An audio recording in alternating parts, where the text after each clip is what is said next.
እርድ መታረድ ያለበት ከትንሣኤው በኋላ ነው። ከትንሣኤው በኋላ ማለት ሌሊት ነው ትንሣኤው ጌታ ተነሳ ተብሎ የሚታወጀው ከዛ በኋላ ነው። ግን ከዛ በኋላ ነው ማለት ቤት ቁጭ ብሎ ሰው 6 ሰዓት ክርስቶስ ተነሳ ሙታን ሲባል ሰምቶ ማረድ አለበት አያስቀድስም ወይ ነው ይሄ ሰውዬ። እና እኔ በጠቅላላው ይህን ቪዲዮ የሚሰሙ ምዕመናን ክርስቲያኖች ቤተክርስቲያናችን በግልጽ እንዳስተማረችው ጾማችሁ ባለቀ ሰዓት አረዳችሁ አትግደፉ ማለት ሰው አይጥ ወልዳ ጅራቷ ሲቀር ሲጣለች ይባል። ሄዶ 40 ቀን 50 ቀን ጾሞ ለጥቂት ሰዓታት ልዩነት ለምንድን ነው የሚገድፈው? ምክንያቱም ከዛ በፊት የሚታረድ ማንኛውም ነገር በጾም ነው የታረደው። ስለዚህ ገድፏል እና አንሞት ለአንድ ቀን እስቲ አሁን እንደው አንሞት። በዛ ላይ ሌሊቱን ሙሉ ዶሮ ስንሰራ መከራ ስናይ ከምናደር ለምንድን ነው የማናስቀድሰው?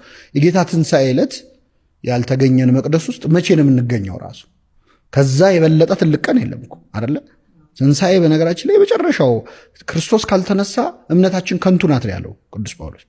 ስለዚህ ዶሮዎቹም ይደሩ እስቲ የግንዛቤ ጥረት ነው። ስለዚህ በስራ በምን በዓሉን ሳያከብሩ ከማሳለፍ የትንሣኤ ዕለት አስቀድሶ ለመግደፍ እኮ ምንም ቀላል ነው። ቅቤ ያለው የሆነ ነገር ማድረግ ይቻላል።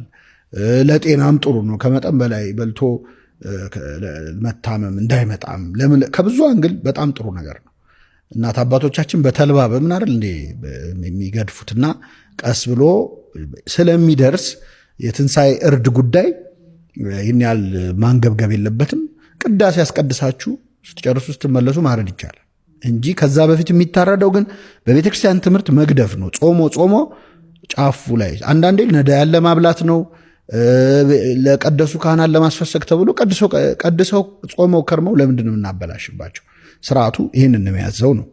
ከዛ ውጭ ግን የትንሣኤው ዋናው እርድ የፋሲካው በግ መድኃኒታችን ኢየሱስ ክርስቶስ ነው። እኛ እንደ አይሁድ እንደ ኦሪት ሰው ጾመን መግደፍ ያለብን በበሬና በግ በፍየል አይደለም፣ በክርስቶስ ሥጋና ደም ነው። ስለዚህ ክርስቲያን የሆነ ሁሉ የፋሲካው በግ ዓርብ ዕለት በቀራንዮ የተሰቀለውን የሚያወርደው ጠፋ ብለዋል። አንድ ባለ በገና የተሰቀለውን የሚያወርደው ጠፋ ብለዋል። እና የመድኃኒታችን የኢየሱስ ክርስቶስን ሥጋና ደም እንድንቀበል በሱ ነው። እንደ ኦሪት ሰው በበሬ በበግ ደም ምን በወጣን ነው ምን አከብረው? በዓሉ መከበር ያለበት ለኛ ነው። ሥጋው ደሙ የመጣው የሚቀደሰው ለኛ ነው።